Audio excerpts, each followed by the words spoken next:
እንሰማለን እኮ ዱባይ ቤት አለ፣ ዋሽንግተን ዲሲ ቤት አለ፣ አውሮፓ ቤት አለ እኮ የምንሰማው ቀላል አይደለም።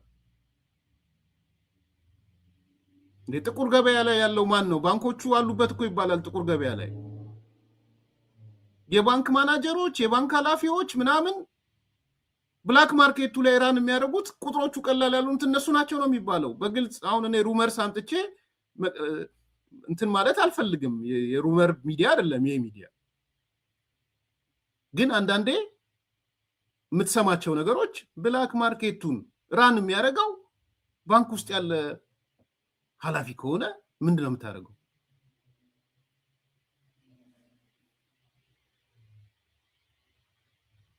የባንክ ሴክተሩ መመርመር አለበት። እንዴት ነው ብድር የሚሰጠው? እንዴት ነው እንትን የሚለው?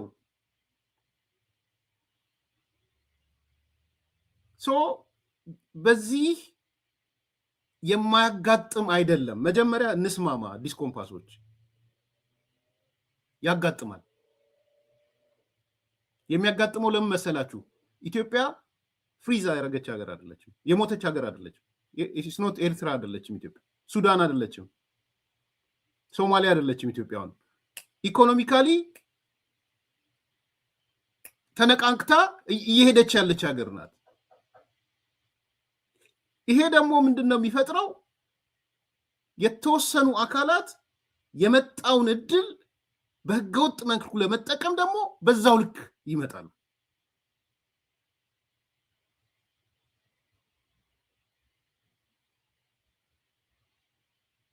ስለዚህ ጊቭን ያጋጥማል፣ የሚያጋጥም ክስተት ነው።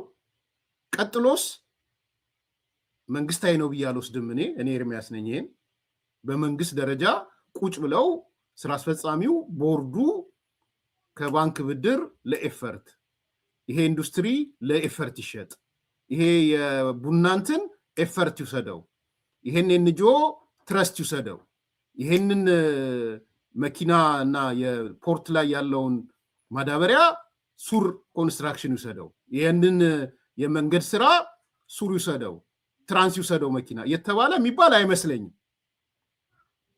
ካለ ንገሩኝ፣ እኔ ሩቅ ነኝ ለዚህ ጉዳይ። አሁን በመንግስት ደረጃ የመንግስት ባለስልጣናት ሆነው የራሳቸውን ድርጅቶች የሚጠቅሙበት መንገድ የለም።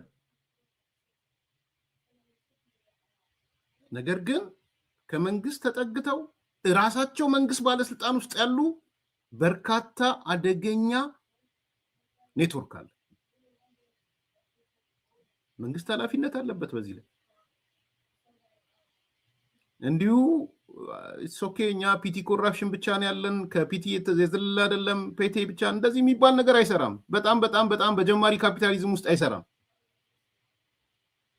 ኢኮኖሚውን ሊነቀንቀው ይችላል።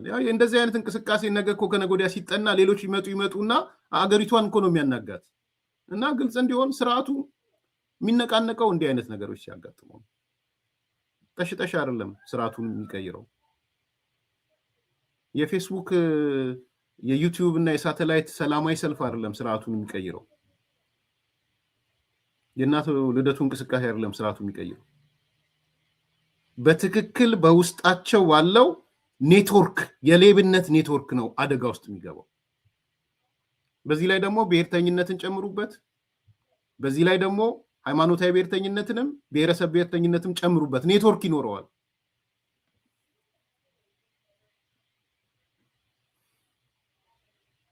ይሄ በደንብ መታየት አለበት። አይ ዶንት ኖ መፍትሄው ምንድነው? ብዙ በአጭር ጊዜ ልናገረው የምችለው መፍትሄ አለ ብዬ አላምንም። ግን አሁን ቅድም ያነሳሁትን ነገር ለመድገም ያጋጥማል።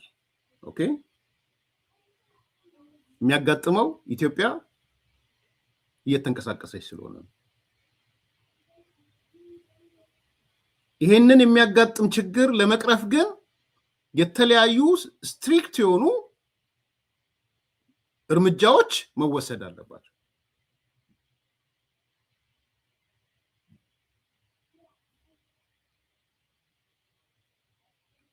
ለምሳሌ እኔ እስከ መምሪያ ኃላፊ ድረስ ተኬዶ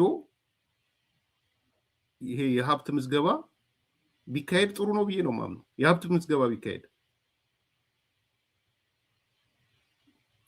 እስከ መምሪያ ድረስ እስከ መምሪያ ኃላፊዎች የሀብት ያስመዝግቡ።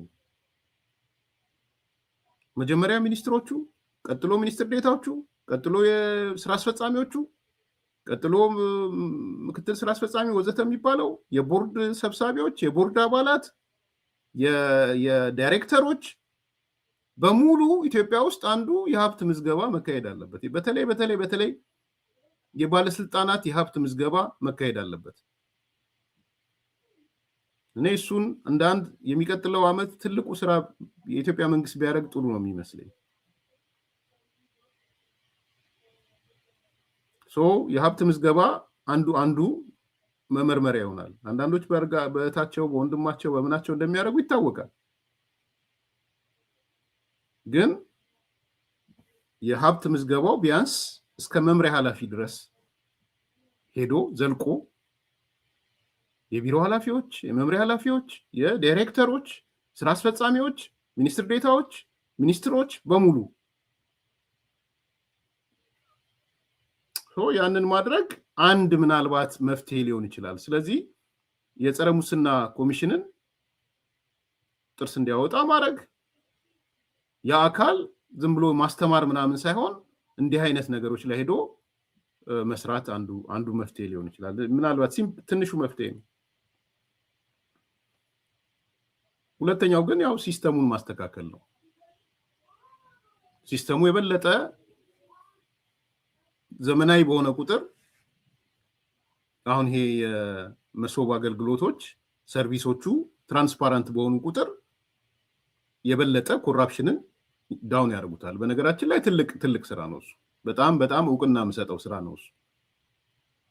የመሶብ አገልግሎት የሚባለው አሁን ክፍለ ከተማ አዲስ አበባ ድረስ እንደወረደ አይቻለሁ። የቂርቆስን መቼ ዕለት ሳይ ነበረ። በጣም ትልቅ ስራ ነው።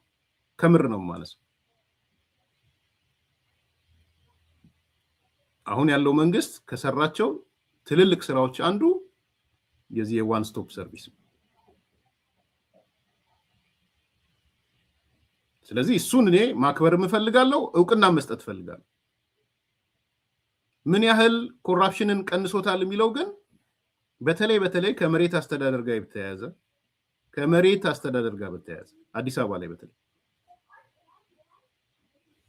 እሱ እንደሱ አይነት ነገሮች የዚህ የመስኮት አገልግሎት ዋን ስቶፕ ሰርቪስ ወይም እነሱ መሶብ የሚሉት እሱ አገልግሎት የበለጠ በኮራፕሽን ውስጥ ያለውን ቻናል ቢያንስ ቻናሉን ይቀንሰዋል። ይሄ አንድ ጉዳይ ነው። ሁለተኛ ተጠያቂነት ማምጣት ነው። ምንም ጥያቄ የለውም። እንደዚህ አይነት ሲሪየስ ሜጀሮች መውሰድ ነው። ብዙዎች ጋር ጥያቄ ሲነሳ እንዴ ከሌኮ የብልጽግና ደጋፊ እንደዚህ ነው እኮ እንደዚህ ምናምን ሲሉ ሳይነበረ ግለሰቦች እየተጠሩ አይ ሌብነት እስከፈጸምክ ድረስ የህግ የበላይነት ነው ከተባለ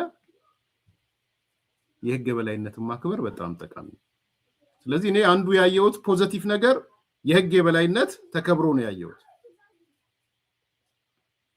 የህግ የበላይነት ደግሞ የራሱ መርሆች አሉት እንደምታውቁት። በአንድ በኩል እኩልነት ነው።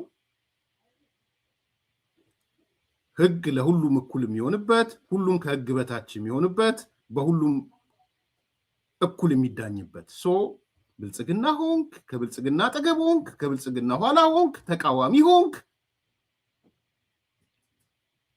ይሄ የህግ የበላይነት ለሁሉም በእኩል ይሰራል። አርቲስት ሆንክ፣ ታዋቂ ሆንክ፣ ማትታወቅ